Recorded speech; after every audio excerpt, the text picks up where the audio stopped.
हरि का द्वार यानी हरिद्वार धर्म नगरी।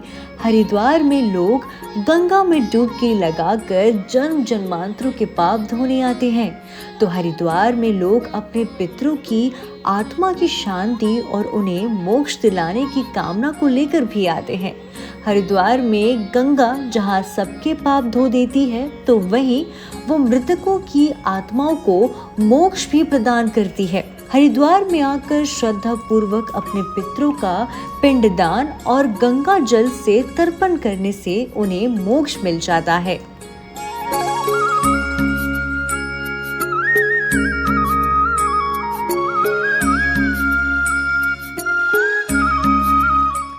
पितृपक्ष में लोग अपने पूर्वजों के तृप्त के लिए श्राद्ध रखते हैं।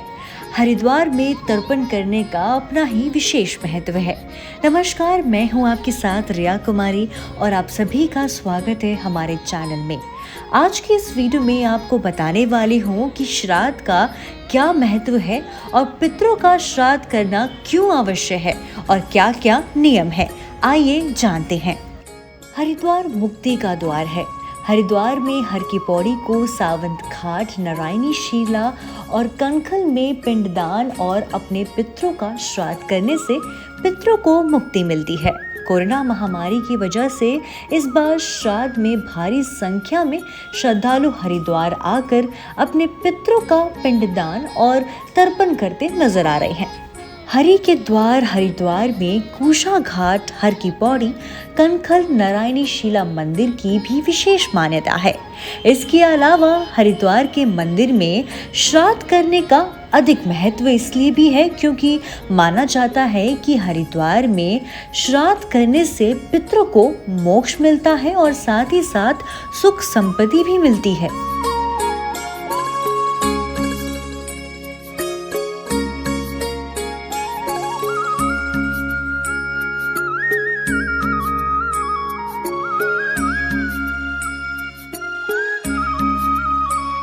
पितरों के तर्पण और पिंडदान करने का हरिद्वार में विशेष स्थान है।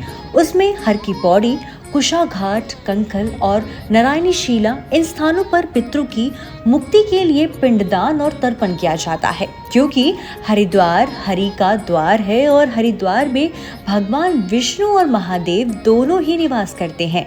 इसीलिए हरिद्वार में किया गया अपने पितरों के लिए कोई भी कार्य किया जाए तो उनको मोक्ष की प्राप्ति होती है और उनके पितृ जिस भी योनि में होते हैं वो तृप्त हो जाते हैं। अब 15 दिनों का पितृलोक से धरती पर ही निवास करते हैं और अमावस्या के दिन वो पितृलोक के लिए वापसी चले जाते हैं। जब पितृ खुश हो जाते हैं तो परिवार में किसी भी प्रकार की परेशानी नहीं होती।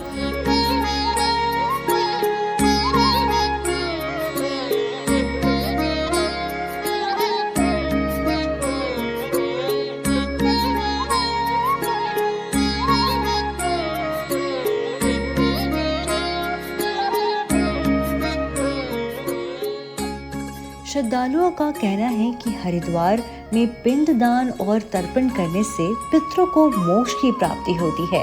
हरिद्वार में पिंडदान करने से मन को शांति मिलती है और परिवार में सुख शांति भी रहती है। श्राद्ध पक्ष में श्रद्धालु यहाँ आकर अपने पितरों के लिए पिंडदान और तर्पण करते हैं। भाद्रपद मास की पूर्णिमा से पितृपक्ष की शुरुआत हो जाती है। आश्विन मास के कृष्ण पक्ष की अमावस्या तिथि तक पितृपक्ष रहता है।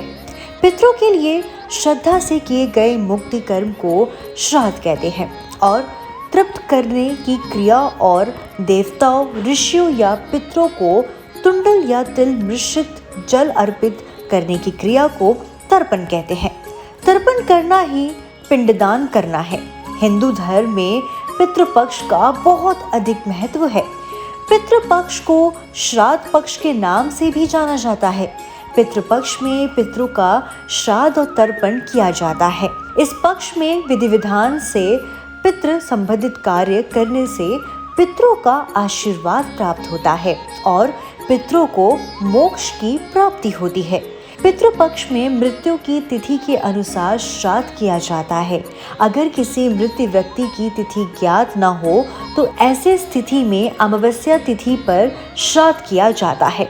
इस दिन सर्वपितृ श्राद्ध योग माना जाता है।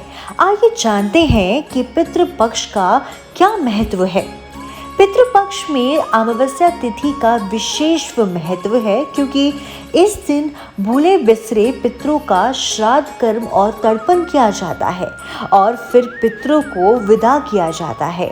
जिस पितृ के मृत्यु की तिथि ज्ञात नहीं होती, उन पितरों को आश्विन मास के कृष्ण पक्ष की अमावस्या, जिसे पितृ विसर्जन के नाम से जाना जाता है, इस दिन तर्पण और श्राद्ध देकर उनको विदा किया जाता है। पितृपक्ष में 15 दिनों तक पितरों को जल, श्राद्ध और तर्पण देकर संतुष्ट किया जाता है। सर्व पितृ अमावस्या तिथि पर श्राद्ध कर्मकांड प्राचीन काल से हो रहा है। शुद्ध और शीतल मन से श्राद्ध कर्म या तर्पण किया जाए तो पूर्वजों को शांति मिलती है, साथ ही उनका आशीर्वाद सदैव बना रहता है। शास्त्रों के माने तो पितृपक्ष के दौरान पितृ धरती पर आते हैं और अमावस्या तिथि को विदा हो जाते हैं। माना जाता है कि पितरों का संबंध प्रकृति से है। मान्यता ये भी है कि वो किसी न किसी रूप में हमारे सामने जरूर आते हैं। ऐसे में घर आए कोई भी पशु पक्षी, गरीब दुखिया का आदर सत्कार करे, उन्हें निराश बिल्कुल भी ना करे। पितृपक्ष में पितृ संबंधित कार्य करने से व्यक्ति का जीवन खुशियों से भर जाता है। इस दिन में श्राद्ध तर्पण करने से पितृ प्रसन्न हो जाते हैं और आशीर्वाद भी देते हैं। पितृदोष में मुक्ति के लिए इस पक्ष में श्राद्ध तर्पण करना शुभ होता है। श्राद्ध कर्म में पूरी श्रद्धा से ब्राह्मणों को तो दान दिया ही जाता है, साथ ही यदि किसी गरीब जरूरतमंद की सहायता भी आप कर सकते हैं तो बहुत पुण्य मिलता है। इसके साथ साथ गाय, कुत्ते, कौवे आदि पशु पक्षियों के लिए भी भोजन का एक अंश जरूर डालना चाहिए। यदि संभव हो तो गंगा नदी के किनारे पर श्राद्ध कर्म करवाना चाहिए। यदि ये संभव ना हो तो घर पर भी इसे किया जा सकता है। जिस दिन श्राद्ध हो उस दिन ब्राह्मणों को भोजन करवाना चाहिए। भोजन के बाद दान दक्षिणा देकर भी उन्हें संतुष्ट करना चाहिए। पितृपक्ष में कोई भी शुभ कार्य करने की मनाही होती है और ऐसा माना जाता है कि पितृपक्ष में खुशी का कोई भी कार्य करने से पितरों की आत्मा को कष्ट होता है। इस दौरान शादी, ब्याह, मुंडन, गृह प्रवेश, अन्य शुभ कार्य या फिर कोई भी नई चीज खरीदना शास्त्रों में वर्जित माना गया है। इसके साथ ही ये भी माना जाता है कि जिन लोगों की कुंडली में पितृदोष, वे पितृपक्ष में पितरों को प्रसन्न करने के कुछ विशेष उपाय करें तो उनके ये दोष दूर किए जा सकते हैं।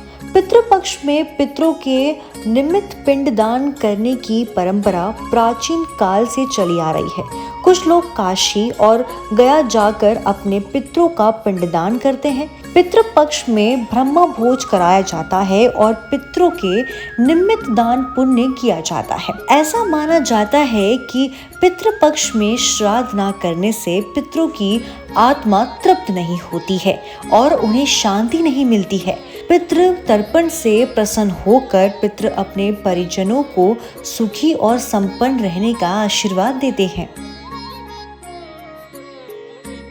आज की वीडियो में बस इतना ही। उम्मीद करती हूँ कि आपको आज का वीडियो पसंद आया होगा।